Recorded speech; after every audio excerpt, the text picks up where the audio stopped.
My Quran Time ini dibawakan khas kepada anda oleh Mufas. وَيَسْأَلُونَكَ عَنِ الْمَحِيضِ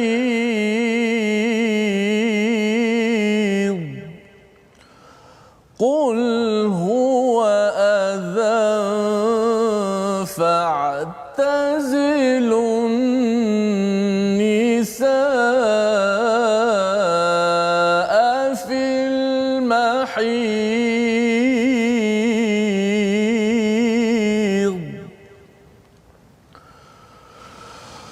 وَلَا تَقْرَبُوهُنَّ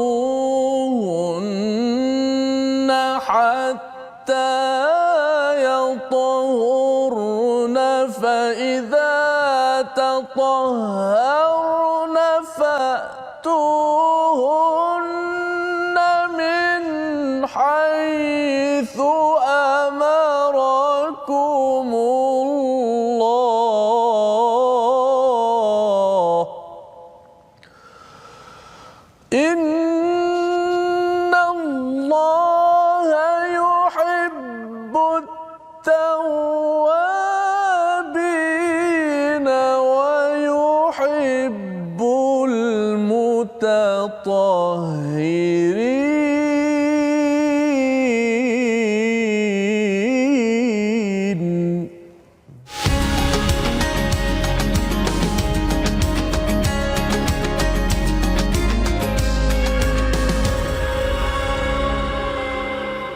Assalamualaikum warahmatullahi wabarakatuh. Alhamdulillah wassalatu wassalamu ala Rasulillah wa ala alihi wa man walah. Asyhadu an la ilaha illallah, asyhadu anna Muhammadan abduhu wa rasuluh. Allahumma salli ala sayidina Muhammad wa ala alihi wa sahbihi ajma'in. Amma ba'du. Apa khabar tuan-tuan dan puan dimati Allah sekalian? Alhamdulillah kita bertemu pada hari ini. Kita memulakan pelajaran kita ingin mendalami kepada nur cahaya daripada halaman yang ke-35 dan pada hari ini bersama dengan Ustaz Ahmad Tirmizi Ali. Apa khabar Ustaz? Baik, alhamdulillah Ustaz. Kita bertukar tempat Ustaz hari ini. Ya, masya-Allah. Tajuk mungkin hari ini agak tajuk ni sensitif sikit Ustaz ya. Dia ada kaitan dengan ke tak ada kaitan dengan warna merah saya tak tahu. Okey. Tetapi yang pastinya bersama dengan tuan-tuan saya ucapkan terima kasih kepada semua yang masih lagi istiqamah untuk kita mendalami kepada intipati daripada Al-Quran sebagai sumber hidayah dan berhujung minggu bersama Al-Quran sebagai satu manifestasi kesyukuran kita kepada Allah Subhanahu taala bersama keluarga. Mungkin ada yang pun sudah bertugas di kawasan pantai timur, di utara ataupun di selatan. Kita doakan agar terus tuan-tuan istiqamah, dilimpahi dengan kebaikan daripada Allah Subhanahu Wa taala. Sebelum kita meneruskan, saya menjemput pada tuan-tuan yang berada di rumah, di pejabat untuk kongsikan, share di Facebook bagi yang menggunakan Facebook, dan yang berada di depan talian ataupun berada di depan kaca TV, boleh maklumkan pada anak-anak call sekarang. Ini topik penting pada hari ini. Ada banyak perkara penting yang berada pada halaman yang ke-35. Kita mulakan dahulu perkongsian kita pada hari ini, pembelajaran kita dengan Ummul Quran Al-Fatihah bersama dengan Ustaz Ahmad Tirmizi. أعوذ بالله من الشيطان الرجيم بسم الله الرحمن الرحيم الحمد لله رب العالمين الرحمن الرحيم مالك يوم الدين إياك نعبد وإياك نستعين اهدنا الصراط المستقيم صراط الذين أنعمت عليهم غير المغضوب عليهم ولا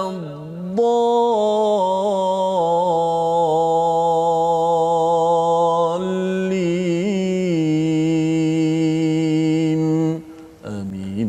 Amin ya rabbal alamin. Terima kasih diucapkan pada Ustaz Ahmad Tirmizi berkongsi bacaan Al-Fatihah sebentar tadi bersama dengan tuan-tuan yang berada di rumah, di mana di dalam surah Al-Fatihah ini kita memohon hidayah daripada Allah Subhanahu Wa Taala, ditunjukkan jalan yang lurus, dan di dalam halaman yang kita akan bincangkan nanti Allah memberikan hidayah demi hidayah daripada sebesar-besar perkara dalam dunia ini hinggalah kepada sekecil-kecil perkara, lantaran Al-Quran ini tidak meninggalkan walau satu perkara.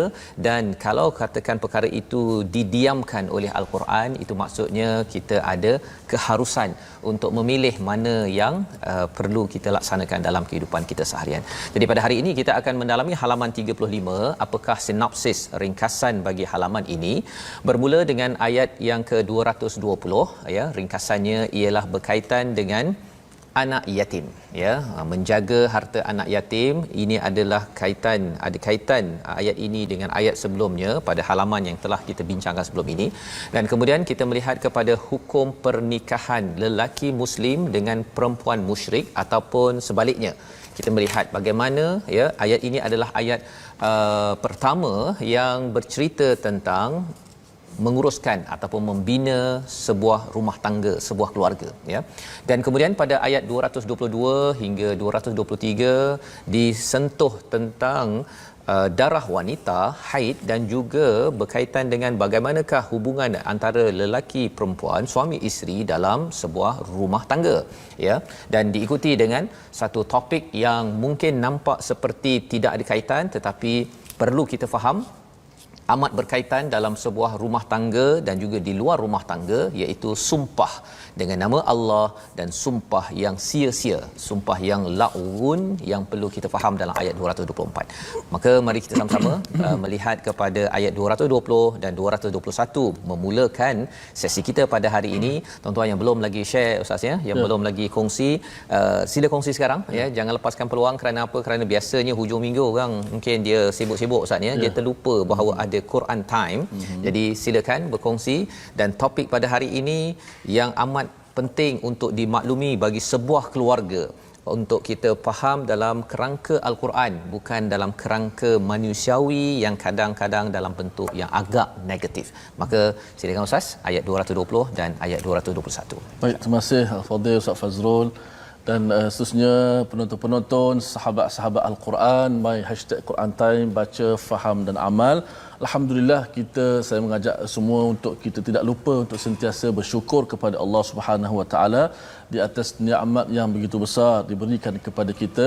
Sudah pastilah nikmat Islam dan iman, dan dengan nikmat itulah pada hari ini kita dapat satu nikmat yang sangat besar, yang agung berada di hadapan kita. Itulah nikmat kita bersama dengan Al-Quranul Karim. Mudah-mudahan panduan demi panduan yang kita belajar setiap hari ini dapat menjadikan kehidupan kita lebih baik. Seterusnya kita dapat melangkah dunia dan akhirat kita, insya-Allah. Teruskan share, teruskan kita sebarkan ilmu Al-Quran di seluruh alam. Moga-moga kita menjadi sebahagian daripada asbab orang-orang yang memudahkan masyarakat di sana untuk menuntut ilmu, apatah lagi ilmu daripada petunjuk Allah Subhanahu Wa Taala. Dua ayat kita akan bacakan dahulu daripada muka surat yang ke-35, surah Al-Baqarah, masih lagi juzuk yang kedua. Ayat yang ke-220 dan 221, dan seperti mana saya maklum sebelum ni, kita baca Al-Quran by page, ikut halaman-halaman. Walaupun ayat yang kita mula hari ini adalah fid dunya wal akhirah, tentang dunia dan akhirat. Ia berkait rapat dengan ayat yang sebelum tu. Allah Taala kata apa? Kadzalika yubayyinullahu lakumul ayati la'allakum tatafakkarun. Demikianlah Allah Taala menerangkan ayat-ayatnya supaya kamu berfikir. Fikir apa? Fid dunya wal akhirah. Okey, jom. Batuk sikit sah. Ya. Betul suara sikit. Betul suara. Okey. Insya-Allah kita baca dengan Taranum Bayati Kurdi. A'udzu billahi minasy syaithanir rajim. Fid dunya wal akhirah wa yas'alunaka 'anil yatama قل إصلاح لهم خير وإن تخالطوهم فإخوانكم والله يعلم المفسد من المصلح ولو شاء الله لأعنتكم إن الله عزيز حكيم ولا تنكحوا المشركات حتى يؤمنوا ولأمة مؤمنة خير من مشركة ولو أعجبتكم ولا تنكحوا المشركين حتى يؤمنوا ولعبد مؤمن خير من مشرك ولو أعجبكم أولئك يدعون إلى النار والله يدعو إلى الجنة والمغفرة بإذنه ويبين آياته للناس لعلهم يتذكرون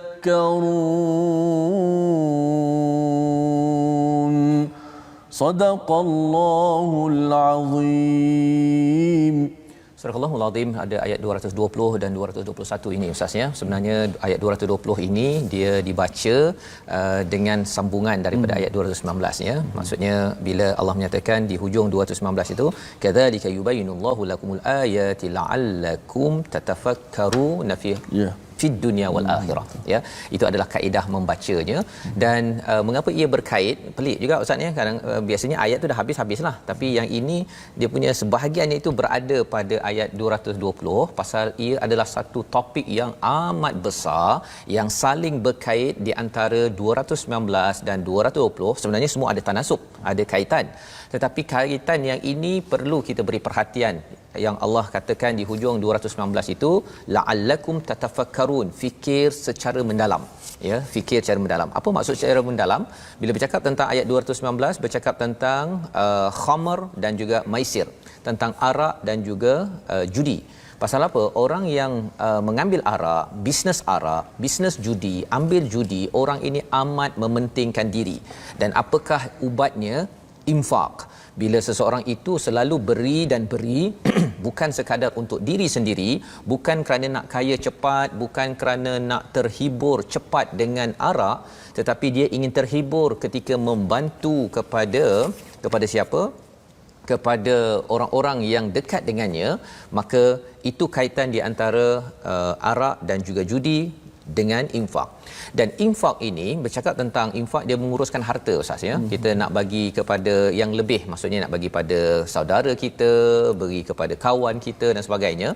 Maka bila kita melihat perkara ini, infak ini adalah urusan di dunia. Pengurusan harta di dunia ini kita kena rancang Ustaz kan. Maksudnya setiap orang maksudnya dia buat simpanan.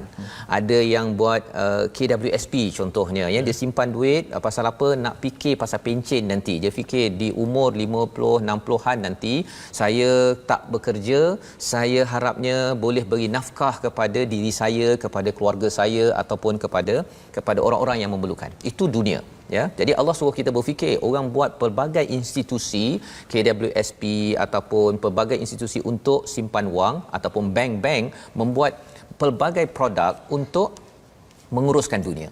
Tetapi lebih daripada itu, Allah kata bukan sekadar fikir fid dunya tetapi wal akhirah. Maksudnya ialah apa? Kalau katakan di bank Ustaz ya, dia ada fixed deposit. Maksudnya kita ada duit, kita terus masuk dalam akaun itu, kita mungkin tak keluarkan dah. Kita tak keluarkan dah kecuali pada satu hari nanti. Pasal kita tahu bahawa kita masukkan duit itu bukan duit orang lain, duit kita juga. Okey.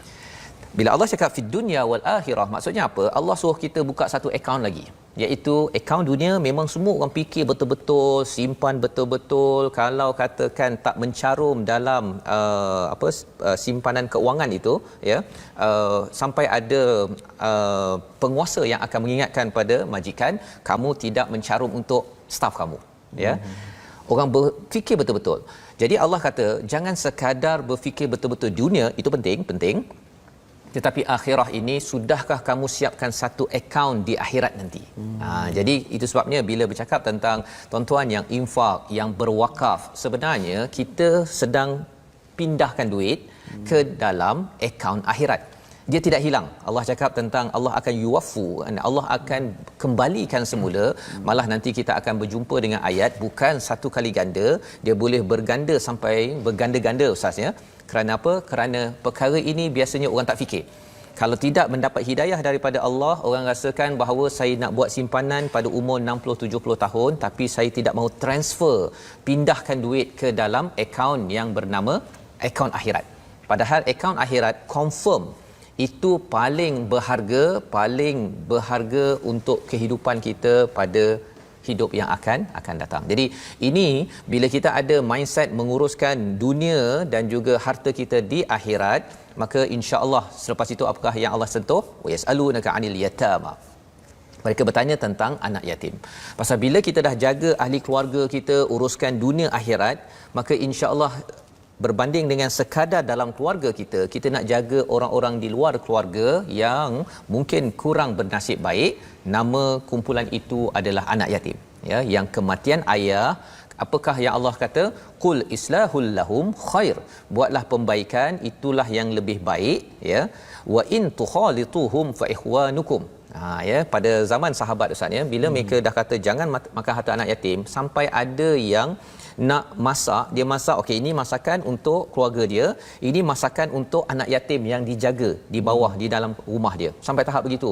Sahabat Nabi amat takut untuk makan walaupun satu, kalau kita RM1 lah, ustaz, ya, walaupun 1 sen untuk makan harta anak yatim. Jadi Allah kata wa in tukhalituhum, jika kamu bercampur, ya, maksudnya fa ihwanukum. Tak apa, tak payah nak kena ada 2 dapur, nak kena ada 2 periuk. Okey, yang ini makanan untuk anak yatim yang kita jaga, yang ni tak sampai begitu. Allah beritahu wallahu ya'lamul mufsida minal muslih. Allah tahu di antara kamu siapa yang nak buat kerosakan dengan harta anak yatim ataupun yang nak membuat kebaikan. Walau syaa Allahu la'anatakum, jika Allah nak, Allah boleh memberi kesulitan, maksudnya okey, 2 dapur. Kemudian kalau bagi tuan-tuan yang menguruskan rumah anak yatim, kan, jangan ambil walaupun 1 sen, kan. Kalau Allah nak susahkan boleh, tetapi sebenarnya di sini ada panduan daripada Allah, innallaha azizun hakim. Masih lagi Allah ingatkan, Allah ini maha perkasa, jangan main-main dengan harta anak yatim, tetapi Allah juga bijaksana, tidak menyusahkan kita nak jaga anak yatim tapi sampai kena renovate rumah, kan, dapur untuk anak yatim, dapur untuk keluarga sendiri, tak perlu sampai begitu, ya. Dan bersyukur kita ada panduan begini, ustaz, ya. Jadi selepas bercakap tentang anak yatim, Allah bercakap tentang nikah. Ustaz, ya, saya nak minta ustaz, walaupun ayat tu panjang, ustaz, ya, tapi nak bincang, nak baca sekali lagi, pasal di sini ada panduan untuk kita.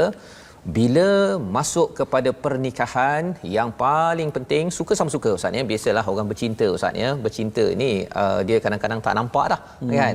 Tak nampak dah. Tetapi yang penting ialah apa? Yang penting Allah beritahu di sini, utamakan keimanan di atas musyrik. Ya, jadi maksudnya kalau cinta sangat kepada seorang perempuan dan perempuan itu musyrik, Allah kata wala tankihul musyrikat hatta yu'min, kecuali hatta dia sehingga dia beriman pada Allah. Jadi para sahabat, ustaz, ya, bila dia pada Mekah tu ada yang isterinya musyrik, dia berkahwin, kan, pasal belum lagi keluar ayat ini.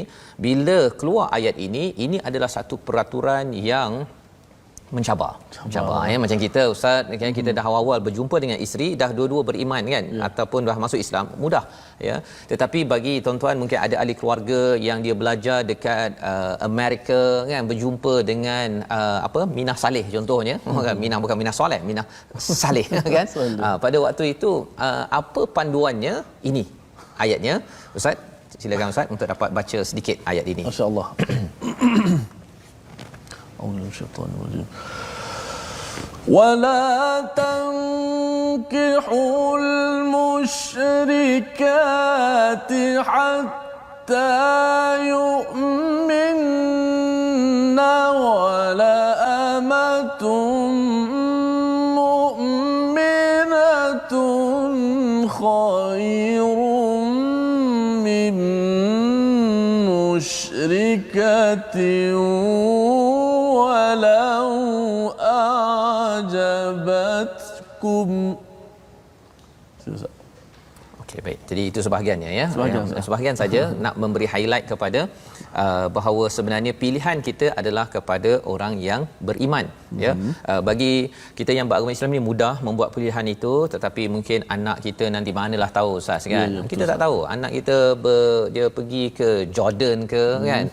Ingatkan kat Jordan tu jumpa semuanya Arab tu Islam kan. Rupanya ada pula yang apa? Islam. Yang bukan Islam kan. Jadi di situ panduan untuk si anak, untuk si ayah untuk memahami tentang perkara ini. Allah menyatakan wala tunkihul musyrikin hatta yu'minu ya, wala abdun mu'minun khairun min musyrikin walau a'jabakum ya. Hamba yang beriman itu lebih baik daripada musyrik, walaupun yang si musyrik itu ya, yang tidak beriman itu mengagumi ya, menarik perhatian. Ulaika yad'una ilan nar ya, kerana apa? Mereka itu mengajak ke arah neraka dan Allah mengajak kepada syurga dan maghfirah daripada Allah Subhanahu Wa Taala ya, maksudnya dengan izin Allah. Di sini Allah mengingatkan sekali lagi berkali-kali ni Ustaz ya, tadi kata jangan kahwin ya, lepas tu Allah cakap mereka ni mengajak kepada neraka dan Allah mengajak kepada syurga dan keampunan. Ya, mengapa perlu diingatkan berkali-kali ini? Pasal orang bercinta Ustaz ya, dia dah tak riba dah kan, kata jangan halang ya, dia istilah apa? Lautan akan kurunangi kan. Kemudian apa lagi? Gunung akan kudaki, lebih kurang gitulah kan. Cinta itu buta lah. Cinta itu buta. Dia saya nampak ada sesuatu dekat atas meja tu. Yang ini Ustaz ya. Itu ada kaitan lah tu. Ada kaitan ya? Ada kaitan ya. Okay. Pasal kalau kita tengok kat sini wala tankihul musyrikat, jangan menikahi kepada musyrikat. Ini cakap pada si lelaki yang nak berkahwin dengan si perempuan. Tetapi kalau kita lihat kepada wala tunkihul musyrikin, maksudnya apa? Dan janganlah kamu menikahkan. Jadi sebenarnya Allah tengah bercakap dengan siapa? Allah tak cakap dengan si perempuan yang musyrikin itu. Allah bercakap kepada perempuan mukmin. Allah sedang bercakap dengan ayah perempuan mukmin. Jadi dalam tradisi sebahagian kaum di mana mereka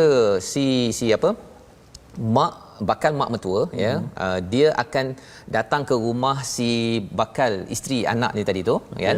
Dia datang, kemudian dia akan tengok macam manalah bakal menantu aku ni. Salah satu cara dia, kalau dalam filem P. Ramlee tu kan ada yang kena masuk kacang, masuk beras apa sebagainya tu, nak kena nak cari siapa perempuan tu, siapa kan. Itu cara satu kan. Ataupun ada yang dia bila tengok, dia tengok dulu anak perempuan yang nak berkahwin dengan anak lelaki je ni, dia macam mana cara dia bawa betul. Kemudian cara dia hidangnya, cara dia bagi assalamualaikum makcik kan, begitu kan. Segala-galanya dia perhatikan. Padahal adakah itu segala-galanya? Sebenarnya kalau kita lihat dalam ayat ini, yang diberi penekanan adalah si lelaki yang nak berkahwin dengan bakal bapa mertua. Si anak lelaki yang nak kahwin tu dengan bakal bapa mertua itu perlu diuruskan dengan baik. Maksudnya apa? Mesti si bakal suami ini tadi dia perlu bercakap, berinteraksi, itulah penilaian yang perlu diberi perhatian. Yang bakal bapa mertua tu kenalah tanya pada anak perempuannya. Itu satu lagi poin. Maksudnya ayah dan anak perempuan perlu rapat dan cakap pasal kahwin ini bukanlah perkara sensitif di antara seorang anak perempuan dengan ayahnya.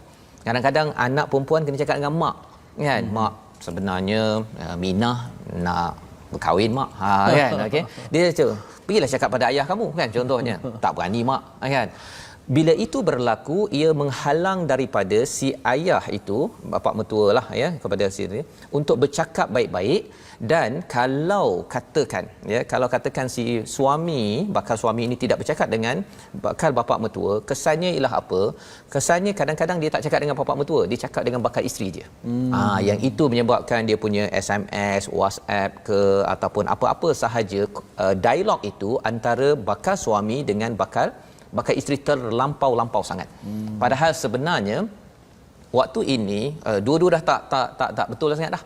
Kan, bila bercinta, bila tengok waktu tu WhatsApp itu 3 perkataan itu macam nilai dia berjuta-juta ringgit. Pasal apa? Dikelabui oleh perasaan. Tetapi bila ada ayah, ya, bila ada ayah yang berkomunikasi, ini bagi yang nak ikut kepada secara objektif dalam Al-Quran ini, maka si lelaki itu dengan machonya, okey, dia akan bercakap dengan bakal bapa mertuanya, "Pak cik, saya sebenarnya," dia bercakap begitu, ya. Dan ini yang diberi highlight di dalam Al-Quran agar apa? Agar proses pernikahan itu bukan dicampur-campur adukkan, sehingga kan ia tidak menjemput kepada syurga dan tidak menjemput kepada keampunan daripada Allah Subhanahu Wa Taala. Dan ini Allah dihujungkan dengan apa? Wa yubayyinu ayatihi lin-nasi la'allahum yatazakkarun. Ayat ini banyak sangat pelajaran, tapi poinnya bukan sekadar tengok cara angkat, ya, dahlah anak tu first time pula tu bergelabah pula, dia kata ini tak sesuai jadi isteri kamu. Baru kenal 1 hari mak mertua dah menilai, padahal si ayah itu lebih tahu lagi apa yang berlaku, Ustaz, ya. Dan ini membawa kita kepada perkataan pilihan kita pada hari ini. Mari sama-sama kita perhatikan, iaitu perkataan kita salaha, ya. Salaha yang kita berjumpa pada ayat 220, ya, apabila seseorang itu islah, membaiki di dalam hubungan dengan anak yatim, sebenarnya itu akan memberi kesan yang besar. Beri kesan besar hubungan kita dalam rumah nanti, Ustaz. Dia kembali balik kan tadi, infak dan anak yatim ini dia ada kaitan. Dan bila kita masuk dalam pernikahan, bila ada saleh, bila ada islah berlaku, maka insya-Allah, ya, bila katakan ada konflik, Ustaz, ya, bila ada konflik ke apa sebagainya, si anak lelaki yang si suami tadi tu, dia boleh berbincang dengan wali ataupun si bakal dengan bapa mertua. Itu cara yang paling bagus dalam islah sebuah keluarga ketika ada konflik. Tetapi kalau katakan proses pernikahan itu kacau bilau, ya, si lelaki dengan perempuan ni cakap, dating apa sebagainya tak habis-habis, kemungkinan bila ada konflik, mereka tak boleh bercakap lagi dah, wali pun tidak tahu isu, maka hancur sebuah keluarga. Dan apakah lagi formula untuk kebahagiaan ini? Memahami jiwa seorang wanita yang dibawakan oleh Al-Quran. Kita berehat sebentar, kita dalami sebentar lagi My Quran Time, baca, faham, insya-Allah.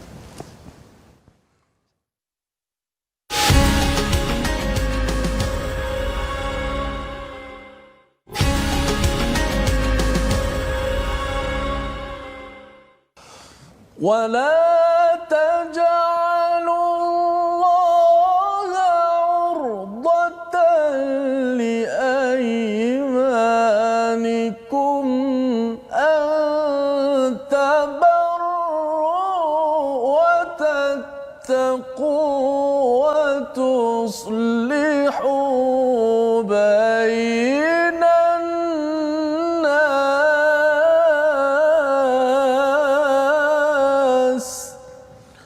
والله سميع عليم.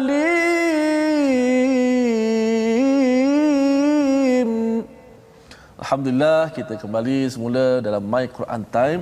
Alhamdulillah, kita telah menjelaskan bagaimana satu persatu daripada Ustaz Fazrul, panduan-panduan bagaimana kita nak hidup di atas dunia ini. Kita perlu jaga akaun kita di dunia, tapi akaun kita yang sebenar, kita nak kaya akaun kita di hari akhirat. Bukan sekadar simpanan kat dunia, simpanan akhirat itulah yang menentukan kita. Dan bagaimana asasnya kita nak memilih pasangan tadi, bukan sekadar angkat dulang, bergetar-getar macam tu, Ustaz. Tapi pilih-pilih beras apa semua, sebagaimana yang Nabi sebut, agama, akhlak dan sebagainya. Alhamdulillah. Baik, kita nak share berkenaan dengan, kita nak ajak semua rakan-rakan sahabat-sahabat Al-Quran untuk bersama di platform rasmi kita. Kita ada akaun Facebook Sahabah Al-Quran my #Quran Time dan juga my #Quran Time. Khususnya kita ada YouTube my #Quran Time Official dan Instagram my Quran Time Official. Jom sama-sama kita bertemu di sana insya-Allah. Baik, kita nak beralih untuk slot tajwid. Pada hari ini kita nak membicarakan tentang fadilat dan juga kelebihan-kelebihan bagi orang-orang yang sentiasa membaca, mengamal akan Al-Quranul Karim. Iaitu hari ini yang kelima, fadilat dan kelebihan membaca Al-Quran ialah tingkatan ataupun martabat syurga. Dan yang keenam, anugerah daripada Allah Subhanahu Wa Taala.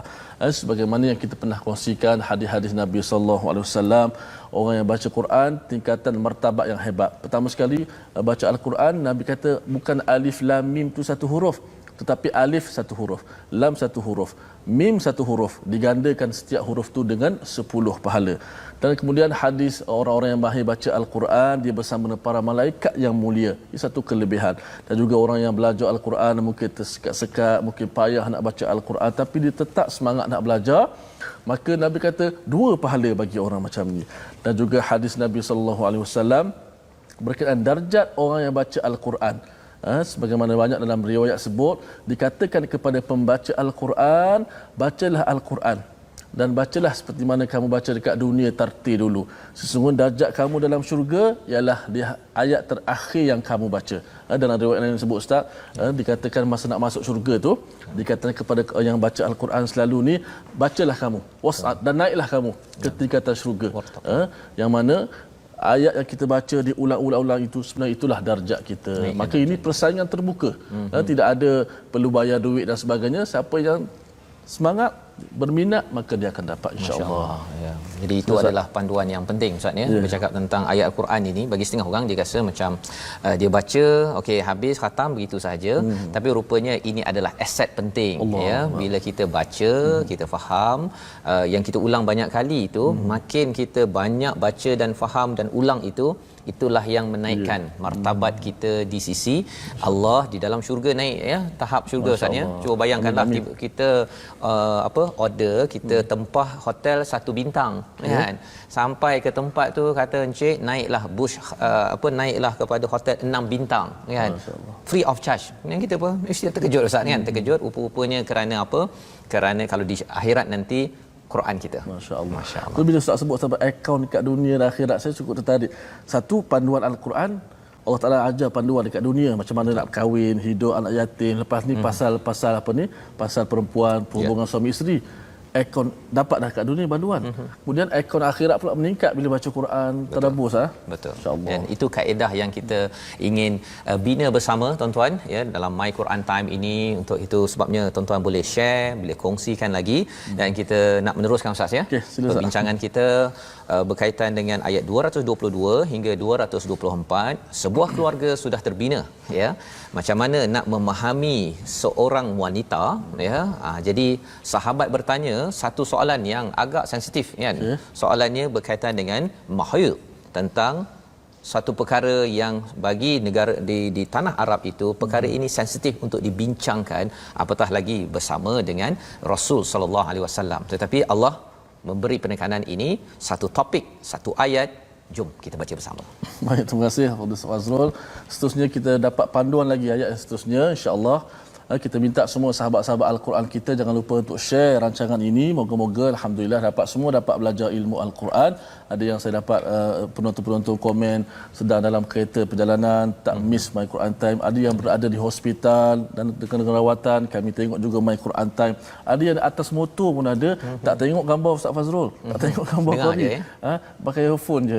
Masya-Allah.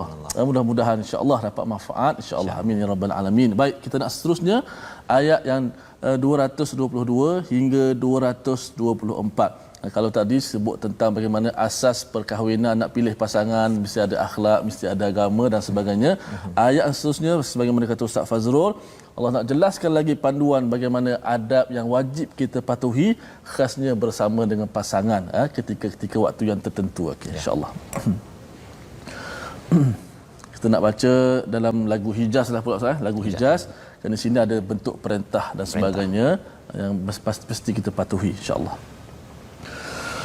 A'udzu billahi minasy syaithanir rajim. Wa yas'alunaka 'anil mahid.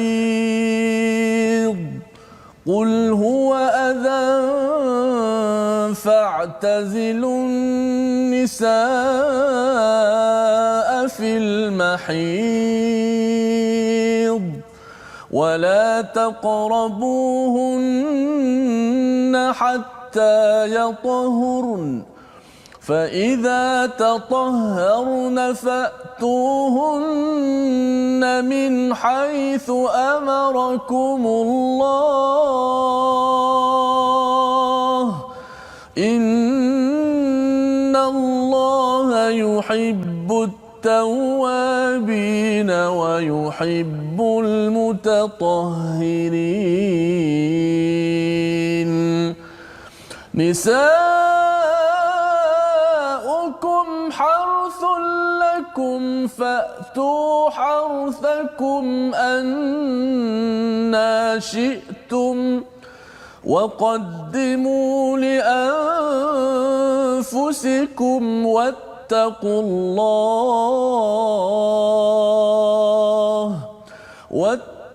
الله واعلموا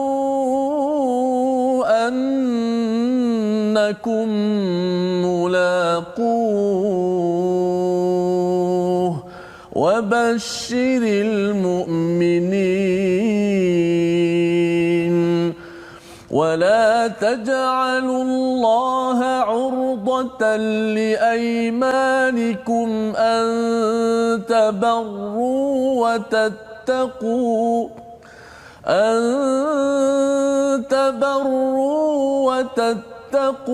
وتصلحوا بين الناس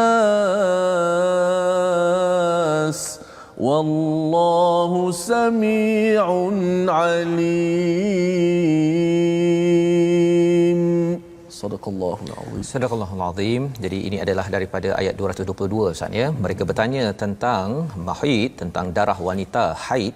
Katakanlah itu adalah sesuatu yang adha ya. Perkataan yang digunakan di sini adha kalau diterjemahkan sebagai kotor, tapi ia sebenarnya lebih daripada itu.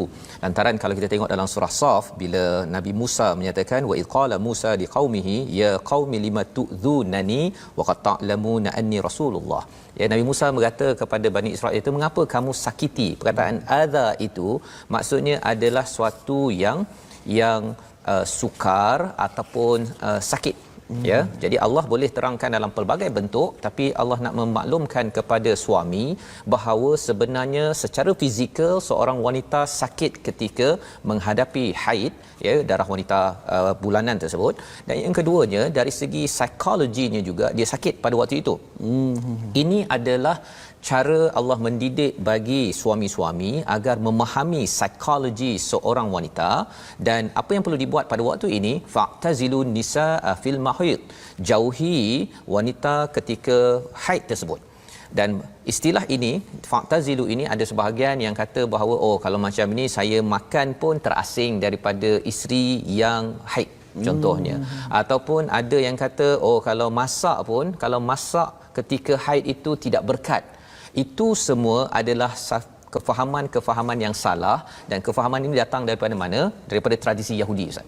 Dia orang pulau. Dia orang pulau kan. Dia asingkan. Siap ada bilik khas untuk si perempuan ketika haid tu, dia asingkan. Ada sebahagian tu dia keluarkan daripada rumah. Masya-Allah. Pasal apa? Pasal bagi mereka ialah perempuan yang berada dalam haid ini adalah najis. Tetapi dalam Al-Quran Allah tak cakap najis. Allah cakap adha, ya. Perkataan adha ini adalah satu perkataan yang melambangkan Allah memahami wanita. Dan kalau kita sebagai suami beriman kepada Allah, kita memahami sakit dari segi fizikal, ya. Saya tak pernahlah rasa sakit tu, Ustaz, ya. Itu kena tanyalah pada orang perempuan. Tetapi dari segi psikologinya, sehingga Allah memberi rukhsah. Tak solat, tak puasa, Ustaz, ya. Pasal apa? Pasal Allah memahami. Dan bagi wanita, ya, kita melihat bahawa betapa sayangnya Allah.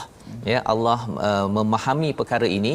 Dan fa'tazilun nisa, kalau di dalam tafsir Ibnu Katsir dinyatakan bahawa apa yang tidak dibenarkan hanyalah hubungan antara suami isteri sahaja, ya, tetapi selain daripada itu nak apa-apa sahaja sebagai suami isteri, makan, minum, berjalan, apa sebagainya, sehingga kan Aisyah pernah menggigit, Sayyidina Aisyah dalam satu hadis, menggigit daging sedang aku dalam haid, kemudian aku berikan daging itu kepada Nabi Muhammad sallallahu alaihi wasallam, maka baginda menggigit daging itu pada bahagian yang telah aku gigit.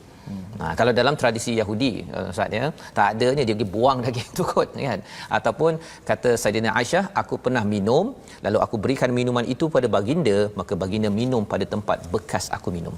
Ya, sebabnya kalau ada juga kita melihat dalam suasana semasa, Ustaz, ya, ada yang kata kami nak menghasilkan makanan yang halal dan thayyibah, dia kata kalau pekerja dia ada haid, dia kata jangan bekerja. Sebenarnya kefahaman itu dia ada sikit-sikit mirip kepada tradisi Yahudi yang kita tidak mengambil itu sebagai panduan kita. Maka Allah cakap wala taqrabuhunna hatta yathurn, ya, jangan dekati mereka, maksudnya yang tadi, ya, hubungan suami isteri itu, kecuali hatta, sehingga ia bersih. Maknanya jangan dekati itu dengan maksud tak boleh pergi dekat ke ataupun melakukan hubungan.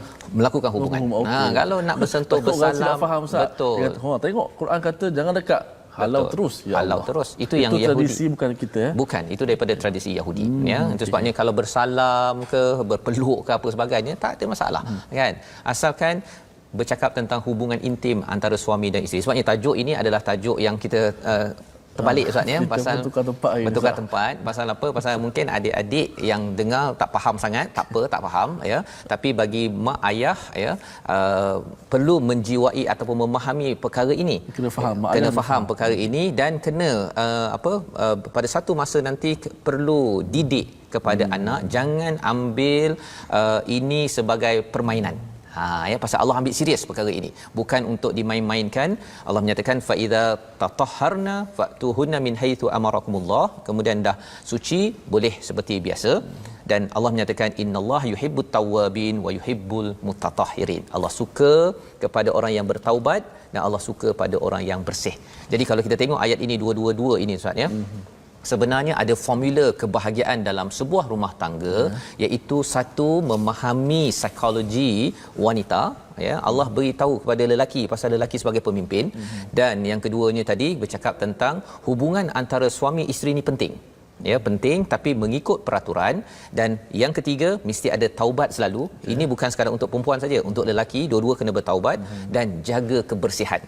Ini mesej kepada adik-adik yang ada kat rumah, ketika pergi ke tandas itu jangan pergi buang air merata-rata, ataupun bila bercakap tentang pakaian ke apa sebagainya itu, kerana salah satu poin kebahagiaan sebuah rumah tangga adalah kebersihan luaran.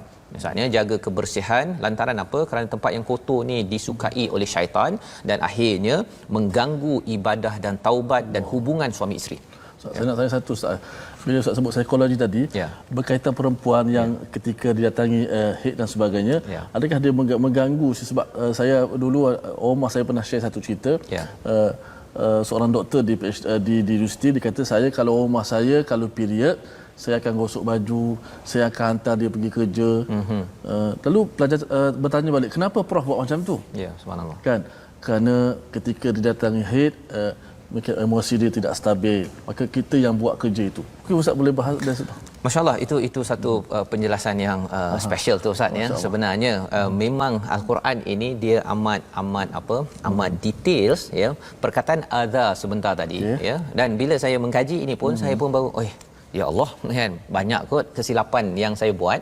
Pasal apa? Bila Allah cakap huwa adza, ini adalah satu kesakitan fizikal, emotional, intelektual pada waktu itu, mental. Dia boleh sampai seseorang itu mungkin mudah marah pada waktu itu, ya, si wanita ketika haid tersebut, ataupun sebelum nak mencapai itu, istilahnya PMS, premenstrual syndrome, istilahnya, Ustaz, ya. Jadi perkara-perkara ini perlu difahami. Dan bila bercakap tentang sakit, Ustaz, orang sakit kita buat apa, Ustaz? yang kita jaga elok-elok apa sebagainya kan, yang kita doakan kalau macam cadangan daripada profesor tadi itu, iaitu gosok baju ke, beli hadiah ke, gembirakan itu terhimpun dalam perkataan adha sebentar tadi. Ya, jadi walaupun orang cakap terjemahannya mungkin kotoran saja, tapi kalau orang cakap kotoran, saya rasa macam downgrade sangat seorang wanita ketika haid, tapi rupa-rupanya bagi seorang ayah, ya, bagi anak yang belum berkahwin, anaknya didatangi oleh darah wanita itu, ayah mak memahami tentang ayat ini, kita harapkan kita menguruskannya dengan cara yang terbaik. Ya, pasal berbeza lelaki ke perempuan. Lelaki dia tidak ada uzur, ustaz, ya. Kalau si lelaki pula ada uzur, mudi pula kan, saya muka muncung pula. Kalau lelaki buat begitu, itu masalah sikit. Tapi kalau perempuan ada buat perkara tersebut, ya, kita kena memahami, dan ini mesej juga kepada siapa? Bos-bos yang ada di tempat kerja. Kadang-kadang dia rasakan lelaki perempuan kena sama saja, dan perempuan pun nak buktikan saya sama saja, padahal sebenarnya kita berbeza. Ustaz, ya. Baik. Dan seterusnya disambung dengan topik yang lebih kontroversi, ya, tetapi Allah beritahu pada ayat 223, iaitu apa? Isteri-isterimu adalah ladang bagimu, maka datangilah ladangmu itu bila-bila sahaja dengan cara yang kamu sukai. Ya.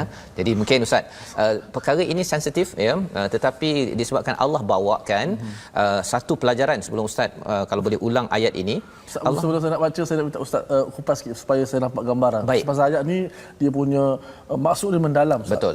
Bila orang cakap tentang harthul lakum ini, ya, wanita sebagai ladang, orang akan menganggap kalau yang hanya fokus kepada yang bab tertentu sahaja, dia rasa wah ini macam terlampau ini sangat kan, istilah harsul lakum ni boleh datangi pada bila-bila, pada mana-mana saja.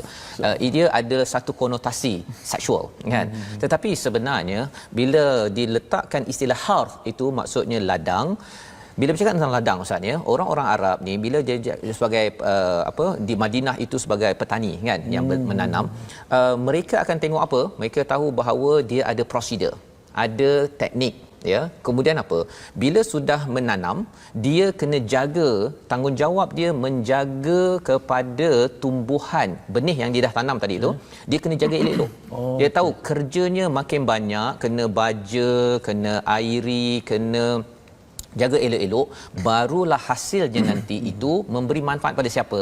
Kepada dirinya dan juga kepada orang ramai. Ini kita cakap tentang satu ladang, ya.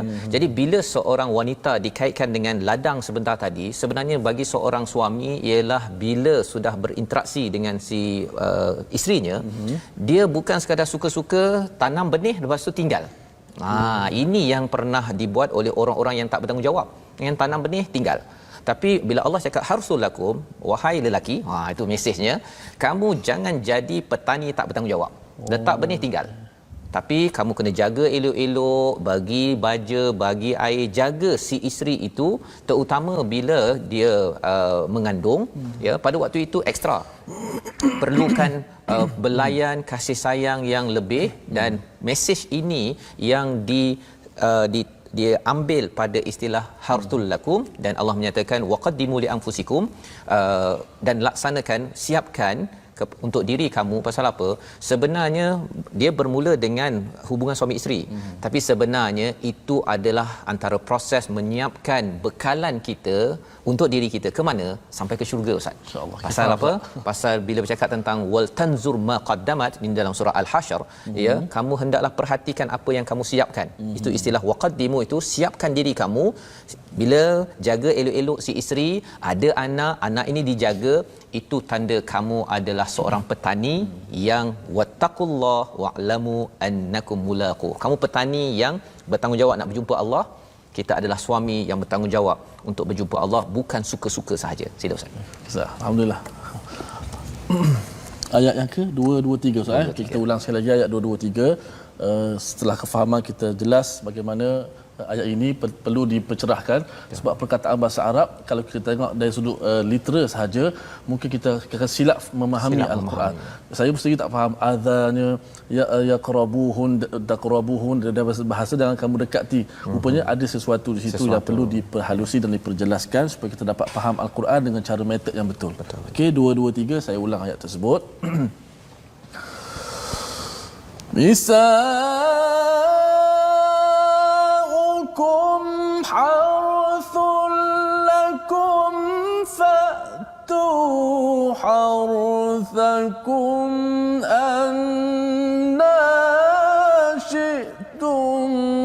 وقدموا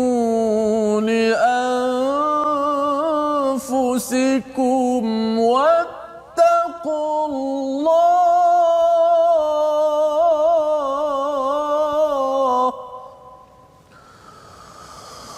واتقوا الله واعلموا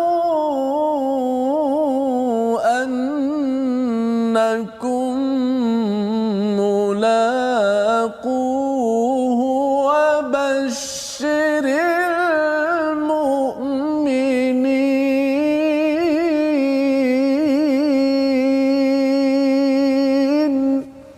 صدق الله. Surah Al-Allahul Azim. Daripada ayat yang dibacakan sebentar tadi, Allah nyatakan di hujung, wabashiril mu'minin, bagi suami yang beriman berikan kabar gembira kerana mereka bertanggungjawab atas ladang yang diuruskan. Ini adalah satu perumpamaan yang Allah bawakan tentang seorang wanita dalam sebuah hubungan suami isteri, ya. Dan ini penting. Ini penting lantaran apa? Lantaran ini menghasilkan, membina suami-suami yang bertanggungjawab, ya, dan bukan sekadar suami ataupun lelaki yang menaburkan benih-benih, tetapi dia seperti dia ada satu ulama ni ustaz, ya, dia bila katakan orang itu tak bertanggungjawab, ya, ikut cara yang halal pun tak bertanggungjawab, apatah lagi kalau ikut cara yang haram, menabur benih ini, khuatir jangan jadikan seperti apa, jangan jadi seperti tandas. Dia sampai tahap begitu sekali dia punya perumpamaannya, nak menceritakan betapa kotornya. Tetapi kalau diuruskan dengan iman, yang Allah beritahu sebentar tadi, ini adalah satu usaha yang amat murni. Dan Allah cakap pada ayat 224, wala taj'alullahu urdatan liaymanikum. Apa kaitan pula jangan-jangan kamu jadikan sumpah, ya, Allah dalam sumpah kamu sebagai penghalang dalam berbuat kebaikan? Apa kaitan dengan ayat sebentar tadi ustaz, ya? Rupa-rupanya apa?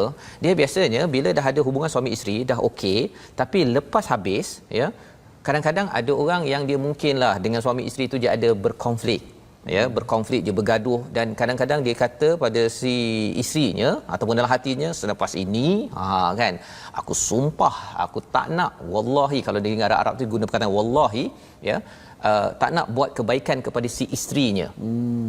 Padahal sebenarnya Allah cakap jangan jadikan sumpah itu menghalang daripada berbuat kebaikan dan juga takwa dan kebaikan sesama manusia, ya. Jadi ini adalah ada kaitan dengan hubungan dalam rumah, dan ini ada kaitan juga di luar rumah, ya, di mana sebenarnya orang yang suka bersumpah, dia dalam tradisi Arab ni dia suka bersumpah, ya, tapi kalau dia terlepas, dia kena ingat bahawa sumpah itu jangan menghalang daripada berbuat kebaikan. Dan ini sebenarnya berkaitan dengan kawalan emosi dalam rumah tangga. Bagi seorang suami, bagi seorang isteri, kita dah, ini projek besar ni, projek nak sampai ke akhirat, tetapi jangan sampai ada sedikit pasal apa, hidang air, kan, bila minum saja, ini dah dalam rumah ustaz, ni bukan masa nak bernikah ni, bila minum saja, kalau hari tu tawar pun cakap manis betul, kan, tapi sekarang kurang manis dah ke, mengapa masam sangat, contohnya, ya. Kita harapkan jangan sampai kita bersumpah tidak terkawal perasaan sehingga menghalang daripada kebaikan. Membawa kita kepada 3 resolusi kita pada hari ini, tuan-tuan, mari sama-sama kita perhatikan. Yang pertama ialah kita mengutamakan iman, ya, dalam kita membina keluarga sebagaimana kita lihat dalam ayat 221 sebentar tadi, ya. Iman atas syirik, dan iman itu perlu dijambatani, ya, perlu dibincangkan di antara si suami dengan bakal bapa mertua peringkat awal, agar apa? Agar si isteri sentiasa dipimpin oleh kebaikan iman. Yang pertama. Yang kedua, utamakan taubat dan kebersihan dalam kehidupan harian, kerana itu yang disukai. Allah mengulang 2 kali, innallaha yuhibbu wa yuhibbu, 2 kali, maksudnya dua-dua taubat dalam kita dan kebersihan luaran amat penting dalam keluarga beriman. Dan yang ketiga, elakkan bersumpah, kawal emosi, kerana apa? Kerana itu akan menghalang, ya, menghalang kebahagiaan dan tidak mengikut panduan daripada Allah Subhanahu Wa Taala. Jadi kita doakan agar Allah membahagiakan keluarga kita ustaz. Teruskan kita bersama berdoa, insyaallah. Bismillahirrahmanirrahim. Alhamdulillahirabbil alamin. والصلاة والسلام على أشرف الأنبياء والمرسلين وعلى آله وصحبه أجمعين. اللهم إنا نسألك فعل الخيرات وترك المنكرات وحب المساكين وأن تغفر لنا وترحمنا يا رب العالمين. Ya Allah, ya Tuhan kami, permudahkanlah urusan dunia kami, ya Allah. Ya Allah, himpunkanlah kami di hari akhirat bersama-sama dengan keluarga kami, ya Allah, di atas kebaikan, ya Allah. Ya Allah, janganlah kau kurangkan pahala kami, ya Allah. Ya Allah, kurniakanlah kekuatan kepada kami untuk sentiasa melakukan ketaatan dan kebaikan, ya Allah. Ya Allah, kurniakanlah kepada kami kekuatan untuk kami menghindarkan diri daripada kemungkaran, ya Allah. Ya Allah, campakkanlah rasa sayang cinta kami kepada orang-orang miskin dan fakir dan anak-anak yatim, ya Allah. Ya Allah, kau kayakanlah kami di hari akhirat, ya Allah. Ya Allah, kau penuhkanlah akaun kami di hari akhirat, ya Allah. Ya Allah, kurniakanlah kepada kami pasangan-pasangan yang saleh dan salihah yang membantu kami dalam melakukan ketaatan kepadamu, ya Allah. Ya Allah, kurniakanlah kepada kami ketenangan, ya Allah. Kurniakanlah kepada kami ketenangan dan kesabaran dalam rumah tangga kami, ya Allah. Sucikanlah perhubungan kami ini, ya Allah. Ampunkanlah dosa-dosa kami, ya Allah. Kami bertaubat kepadamu, ya Allah. Walhamdulillahi Rabbil Alamin.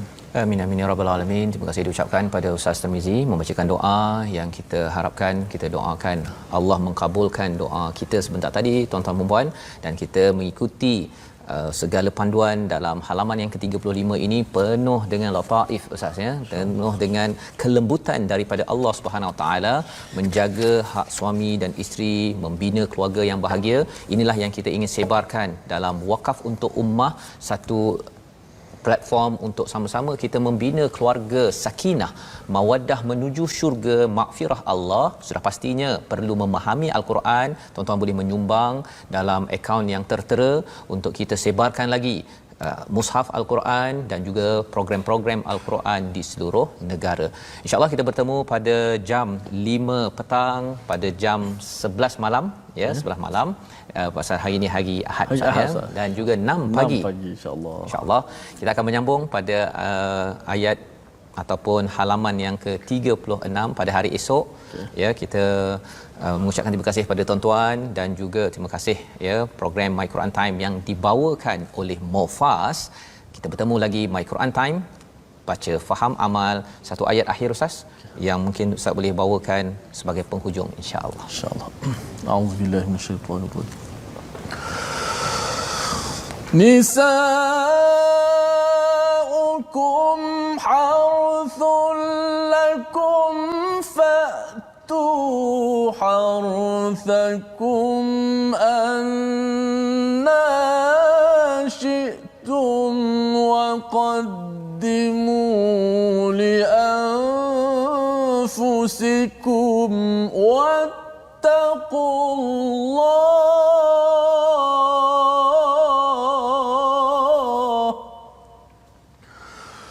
واتقوا الله واعلموا أنكم ملاقوه وبشر